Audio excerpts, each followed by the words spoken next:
임미현의 아침 뉴스. 여러분 안녕하십니까?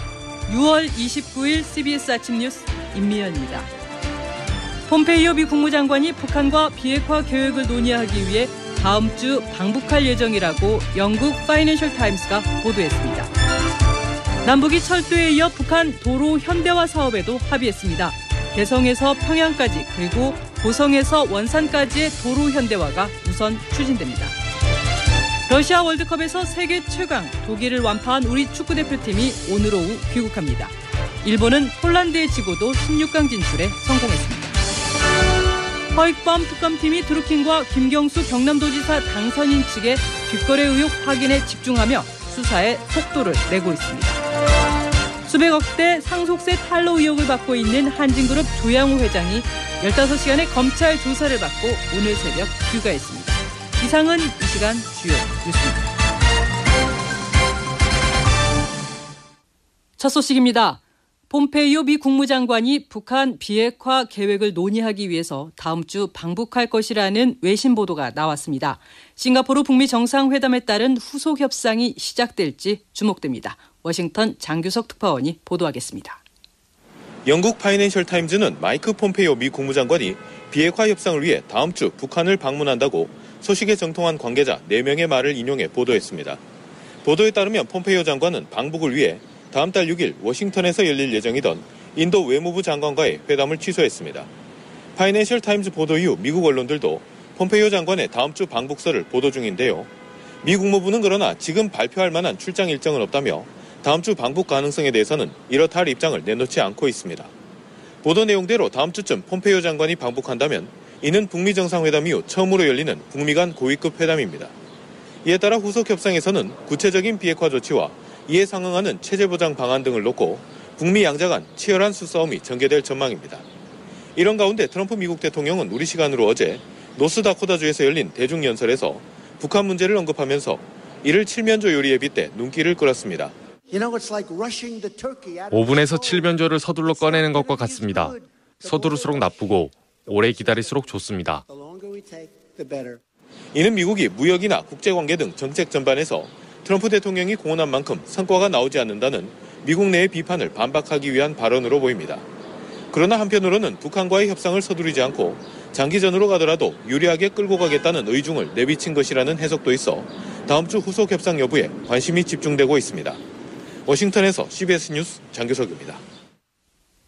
남북이 철도에 이어서 북한의 도로 현대화 사업에도 합의했습니다. 이에 따라 경의선과 동해선 등 남북을 잇는 교통망 구축 작업에 착수할 수 있게 됐습니다. 도성의 기자가 보도합니다. 남북은 어제 판문점에서 열린 도로회담에서 개성 평양 간 고속도로를 현대화하기로 합의했습니다. 북한 김정은 국무위원장이 남북 정상회담에서 문재인 대통령에게 불편하다고 먼저 말했던 바로 그 도로입니다. 우리 도로라는 게 아까도 말씀드렸지만 불편하십니다. 내가 오늘 내려와 봐서 아는데. 강원도 고성에서 원산까지 국도도 현대화 구간에 포함됐고 8월에 현장 실사가 진행됩니다. 이에 앞서 남북은 철도 역시 금강산에서 두만강, 개성에서 신의주 구간을 현대화하기로 하고 7월부터 공동조사에 착수하기로 합의했습니다. 비핵화 진전으로 대북 제재가 풀리는 수준에 따라 바로 액션 플랜에 들어갈 수 있도록 남북한이 상당히 구체적인 합의를 이룬 것입니다. 특히 철도와 도로 등 남북 교통망 연결은 한반도 신경제구상 실현에 필요한 인프라 구축의 기반이 된다는 점에서 의미 있는 진전으로 평가됩니다. 한국교통연구원 안병민 선임연구원입니다. 일단 이게 남북 간의 교역 물동량, 교역 증대, 그다음에 중국, 동북, 삼성, 러시아와의 수송 어떤 이런 그 간성 수송로서의 기능 좀 더 나가게 되면 동북아시아의 수송도. 남북은 조만간 산림 분야 협력도 논의하는 등 경제 협력 분위기가 무르익고 있습니다. CBS 뉴스 도승혜입니다. 일본이 러시아 월드컵 조별 예선 최종전에서 폴란드에 1-0으로 패하고도 16강 진출에 성공했습니다. 아시아 최초로 월드컵 본선 무대에서 16강 진출에 3번이나 성공한 일본은 잉글랜드를 꺾고 G조 1위가 된 벨기에와 8강 진출을 놓고 다투게 됐습니다. 한편 세계 1위 독일을 격파한 우리 축구대표팀은 오늘 오후 인천공항을 통해서 귀국합니다. 허익범 특검팀이 드루킹과 김경수 경남지사 당선인 사이의 뒷거래 의혹과 관련해서 자금 추적을 담당했던 경찰관을 파견받는 등 수사에 속도를 내고 있습니다. 김명지 기자가 전해드립니다. 법조계에 따르면 특검팀은 서울지방경찰청 지능범죄수사대에서 A 경위를 파견받았습니다. A 경위는 지난해 드루킹 일당과 김경수 당선인의 전 보좌관 한모 씨가 주고받은 500만 원과 그 밖의 자금 흐름을 추적했던 걸로 알려졌습니다. 드루킹 수사를 맡은 서울경찰청 소속 경찰관 가운데 특검팀에 파견된 인력은 A 경위가 유일합니다. A 경위를 파견받은 특검팀은 500만 원의 출처와 자금의 흐름은 물론 추가 자금의 존재 여부 등을 들여다보고 있습니다. 특검팀은 또 어제 경공모의 핵심 인물인 도모 변호사의 자택과 사무실을 압수수색했습니다. 도 변호사는 드루킹이 김 당선인에게 오사카 총영사로 추천했던 인물입니다. 따라서 특검팀은 조만간 도 변호사를 소환해 댓글 조작 혐의는 물론 인사청탁에 관여했는지도 집중 추궁할 전망입니다. 아울러 드루킹이 한 씨에게 돈을 전달할 때 함께 있었던 경공모 핵심 회원 파로스와 성원에 대한 강제 수사가 임박했다는 관측도 나옵니다. CBS 뉴스 김명지입니다. 사법농단 의혹을 수사 중인 검찰이 대법원이 이미 제출한 400여 개 문건을 분석하며 범죄 혐의점을 특정하는 데 주력하고 있습니다. 이 소식은 김기용 기자가 전해드립니다. 검찰은 지난 26일 법원 행정처로부터 건네받은 특별조사단 조사자료 원본 문건 410개를 집중 분석하고 있습니다. 검찰은 일단 이 자료만으로도 최소 3가지 혐의점을 잡을 수 있다고 보고 있습니다. 직권남용죄, 강요죄, 허위 공문서 작성죄 등입니다. 양승태 전 대법원장은 상고법원 도입 추진을 위해 박근혜 정부와 협상 전략을 모색하고 이에 반대하는 판사를 뒷조사한 의혹을 받고 있습니다. 관련해 20개의 고발도 이뤄진 상태입니다. 따라서 먼저 고위법관이 직권을 남용해 남에게 의무 없는 일을 하게 하거나 강요하는 직권남용죄 및 강요죄가 성립할 수 있습니다. 검찰은 또 허위 공문서 작성죄 적용 여부도 검토할 수 있습니다. 대법원이 지금처럼 문건에 적힌 재판거래 의혹들이 실제가 아니라고 주장한다면 결국 작성자가 공문서를 허위로 작성한 꼴이 된다는 겁니다. 다만 혐의점을 둘 수 있다는 것과 입증하는 것은 차원이 다른 문제긴 합니다.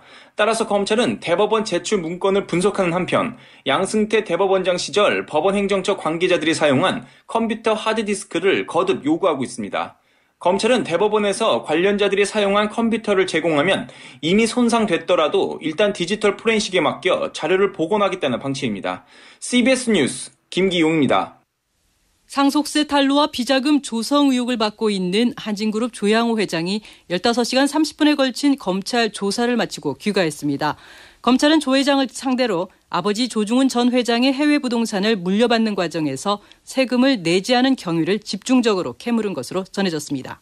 조 회장은 혐의에 대해서 대부분 부인한 것으로 알려졌습니다.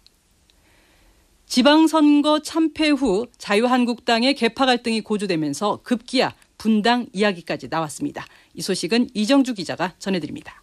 어제 오후 열린 한국당 의원총회에서는 김성태 당대표 권한대행 겸 원내대표의 독단적 리더십을 문제 삼으며 사퇴를 촉구하는 목소리가 나왔습니다. 한국당 정용기 의원입니다.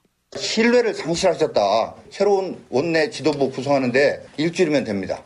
이에 맞서 복당파 의원들은 통합을 강조하며 김 권한대행을 옹호했습니다. 한국당 김영우 의원입니다.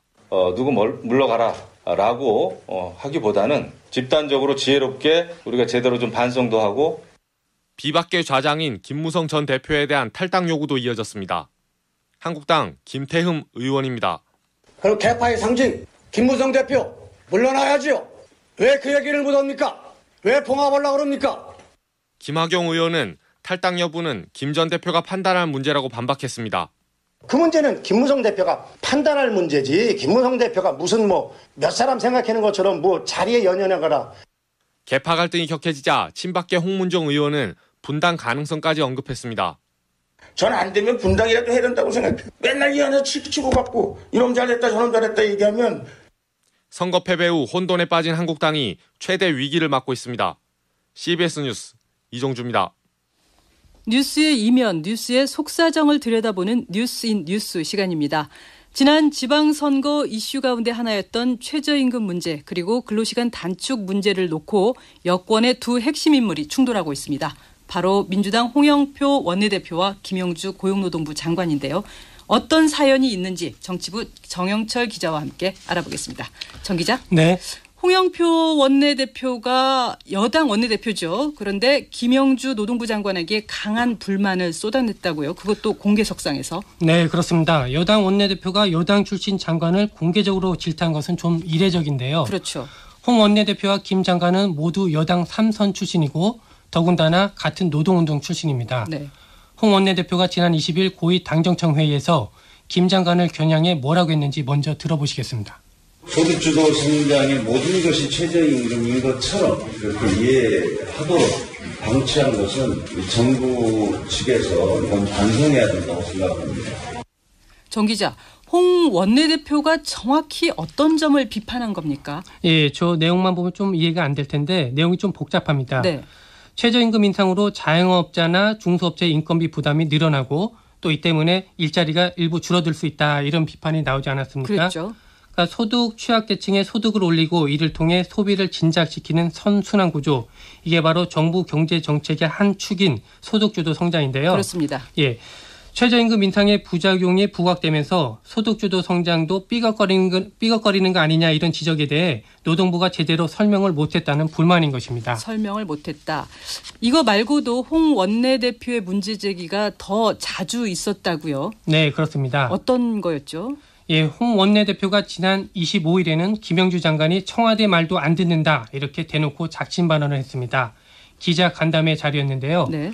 홍 원내대표의 말은 이렇습니다. 청와대가 김영주 장관에게 몇 번이나 최저임금 인상 문제를 설명 좀 해라 이렇게 했는데 한 번도 안 한 게 아니냐 뭐 이런 내용입니다. 네. 홍 원내대표는 지난해 국회 상임위에서도 원내대표직을 걸고 노동부 장관을 날리겠다 이렇게 으름장을 놓기도 했습니다. 발언이 아주 센 건데요. 여야가 최저임금 산입 범위를 넓히면서 최저임금 인상폭이 줄어들었고 노동계에 강한 반발이 있었는데 여기서 노동부가 소극적으로 대응했다는 인식이 깔려 있었던 것으로 보입니다. 홍 원내대표는 지방선거 기간에 민주노총의 항의로 곤욕을 치르기도 했는데요. 당시 상황이 어땠는지 한번 들어보시겠습니다. 홍영표는 사퇴하라! 아니 그 소리를 지르실 게 아니고 내길 소리 안 지르긴 했어요 지금. 홍 원내대표의 주장은 좀 알겠습니다. 그런데 왜 김 장관은 소극적인 거죠? 예, 무엇보다도 두 사람이 노동 관련 현안에 대해 시각차가 크다는 게 원인 같습니다. 네. 홍 원내대표는 최저임금 인상과 근로시간 단축 같은 경제 사안에 대해 중소기업 등 현장 목소리를 반영해 속도 조절을 해야 된다 이런 입장인데 네. 김 장관은 상대적으로 노동계 입장을 더 대변하고 있습니다. 근로시간 단축, 즉 주 52시간 근로제에 대한 처벌 유예를 놓고 두 사람이 엇박자를 낸 것도 이런 이유 때문인데요. 홍 원내대표를 포함한 당정청은 주 52시간 근로제로 일부 업종이 경영에 큰 어려움이 예상되니까 단속 처벌을 연말까지는 하지 않기로 발표했는데 노동부는 이런 결정은 권한을 넘어선 것이다. 유예는 없다. 이렇게 반대하기도 했습니다. 네. 듣고 보니까 두 사람이 조금 다른 목소리를 낼 수밖에 없는 그런 상황, 그런 이유도 있어 보입니다. 네, 그렇습니다. 노동계를 달래고 협상의 장으로 끌어들여야 한다는 게 김 장관의 소신인데 홍 원내대표는 노동부가 노동계를 더 설득해서 정부 정책을 뒷받침해야 한다. 이런 입장이 강합니다. 여기에는 친문 핵심인 홍 원내대표와 비문 출신인 김 장관의 정치적 성향도 작용한 것으로 보입니다. 네, 잘 들었습니다. 지금까지 정영철 기자였습니다. 다음 소식입니다. 울산 해양경찰서 간부가 수년 동안 부하 직원을 상대로 폭언과 폭행, 갑질은 물론 살해 협박까지 일삼은 것으로 확인됐습니다. 그런데 해경이 해당 간부에게 솜방망이 징계를 내리면서 조직 내부가 들끓고 있습니다. 울산 CBS 이상록 기자가 단독 보도하겠습니다. 울산 해양경찰서 구조대 소속 A 경위가 수년에 걸쳐 동료들을 상대로 저지른 만행은 일일이 나열하기 힘들 정도입니다. 신임 순경처럼 계급이 낮은 구조대원들에게 폭언과 폭행을 하는 것은 기본. 100만 원가량의 회식비를 결제하도록 강요하는 갑질도 일삼았습니다. 인사권자는 아니지만 대원들의 인사에 영향력을 행사할 수 있었던 A 경위는 마음에 들지 않는 대원을 원치 않는 근무지로 발령내는 등 무소불위의 권력을 휘둘렀습니다. 내부 고발을 우려한 그는 구조대원에게 폭행 사실을 외부에 알리면 가족들을 몰살시키겠다는 살해 협박도 서슴지 않았습니다. 해경 관계자입니다. 사람 이하에 취급받으면서 뭐 항상 욕이라든지 정상적인 뭐 대화를 거의 안 했던 것 같습니다. 출근할 때 아침에 운전대 잡고 이제 해경부도 가는 그 길이 지옥길 같았습니다. 문제는 A경위가 받은 처벌 수위입니다. 최근 울산 구조대를 상대로 내부 감찰을 벌인 해경은 A경위에게 경징계인 감봉 2개월의 솜방망이 처분을 내렸습니다. 조직 내부에서는 봐주기 징계를 했다는 비난이 빗발치고 있습니다. 울산 해경은 이에 대해 A경위가 지금까지의 행동에 대해 많이 반성하고 있는 것으로 알고 있다며 그동안 조직에 헌신했던 점을 감안해달라고 밝혔습니다. CBS 뉴스 이상록입니다. 금융당국이 대출금리 조작 의혹을 받고 있는 은행권을 처벌할 수 없다고 밝히면서 소비자 비난이 비등하고 있습니다. 금융당국이 금융사와 직원에 대해서 처벌할 수 없다며 손을 놓게 된 까닭은 무엇일까요? 홍영선 기자가 취재했습니다. 은행권의 금리 산정 오류 점검 결과도 금융소비자를 화나게 했지만 최종국 금융위원장의 답변은 더 화나게 했습니다. 개별 대출 창구에서 일어난 일이라며 의미를 축소했고 직원 제재 역시 은행 내규를 위반한 것이기 때문에 금감원 차원의 제재는 불확실하다고 말했습니다. 금융당국이 처벌할 근거가 없다고 한 까닭은 두 번의 금융기관 검사 및 제재에 대한 규정 개정안 때문입니다. 2016년 개정안에서는 내규 행정지도 위반에 대한 제재 근거를 삭제해 내규를 위반해도 금융당국이 직접 제재할 수 있는 권한을 스스로 없앴습니다. 2014년 개정안에서는 여신 관련 제재를 축소했습니다. 취급한 대출이 사후 부실화되더라도 법규 위반, 고의, 중과실 등의 귀책 사유가 없는 한 모두 면책되도록 한 겁니다. 금융당국은 여신의 사후 부실에 따른 제재의 두려움을 완화함으로써 보다 적극적인 대출 결정을 유도할 것을 기대 효과로 봤습니다. 결국 금융당국이 제재 권한까지 축소하며 적극적인 대출을 유도한 결과 가계부채는 눈덩이처럼 커져 국가적 문제가 됐고 현재 문제가 되고 있는 은행권 금리 조작 의혹 사태까지 이어져 온 것이라는 지적이 나옵니다. 국회 정무위 여당 의원들은 은행권 부당금리 산정을 조사하는 금감원 결과를 주목하며 금융당국의 책임까지 묻겠다고 벼르고 있습니다. CBS 뉴스 홍영선입니다. 중국 정부가 미국이 보복 관세에 나서면 모든 수단을 통해서 반격할 것이라고 경고했습니다. 시진핑 국가주석은 남중국해 문제에 대해서도 협상 불가 입장을 밝히면서 경제, 안보 분야에서 미중 갈등이 위험 수위에 이르고 있습니다. 베이징 김중호 특파원이 보도하겠습니다. 가오펑 중국 상무부 대변인은 정례 브리핑에서 미국과 무역전쟁과 관련해 중국은 대응할 모든 준비를 이미 다 마쳤다고 단언했습니다. 이어 미국이 관세 부과 명단을 내놓는다면 중국은 질적 및 양적인 수단을 비롯한 각종 필요한 조치를 종합적으로 취해 중국 국익과 인민 이익을 결연히 지킬 것이라고 강조했습니다.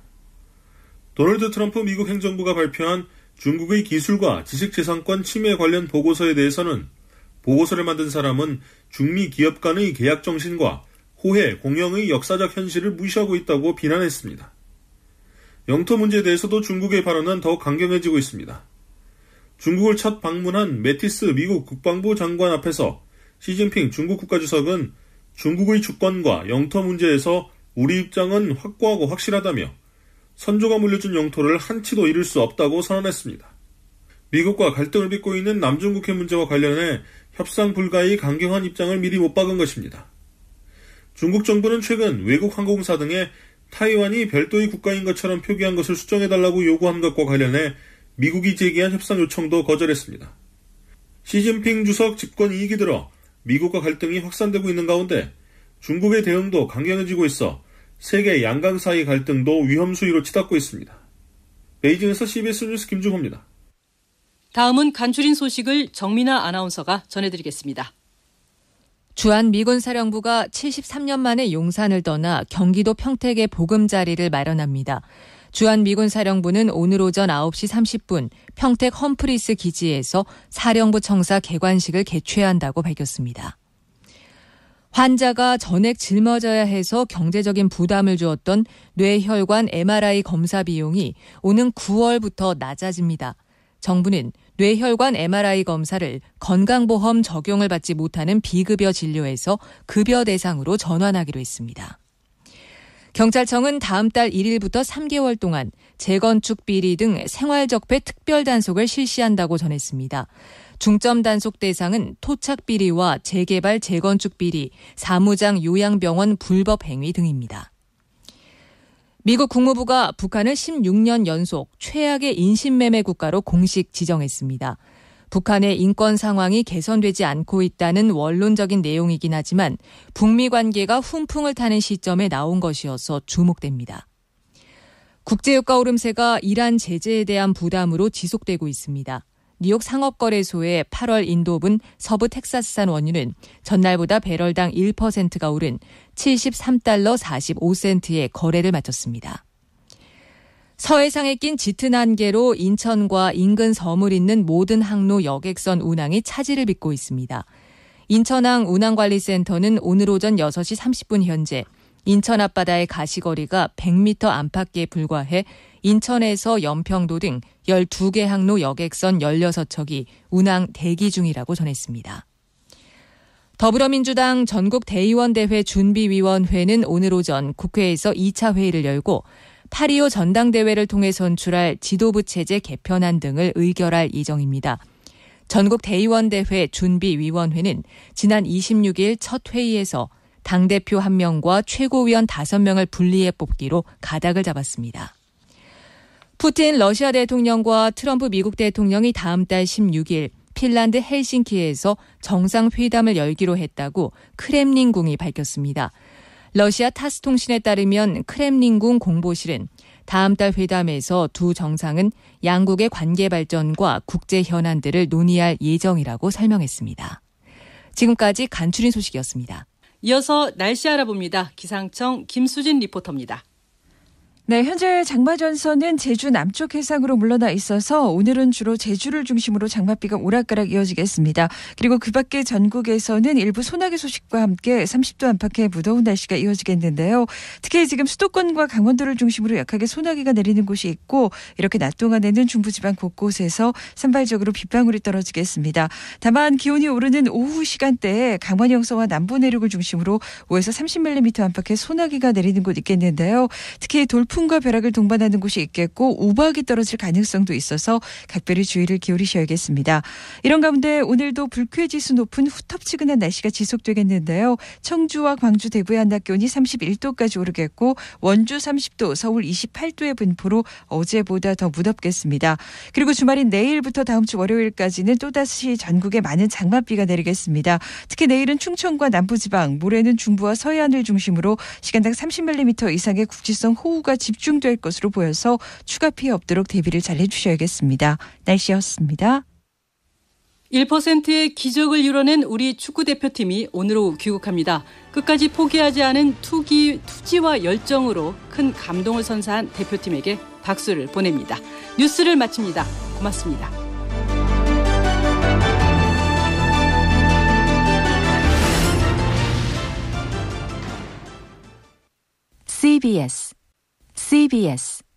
CBS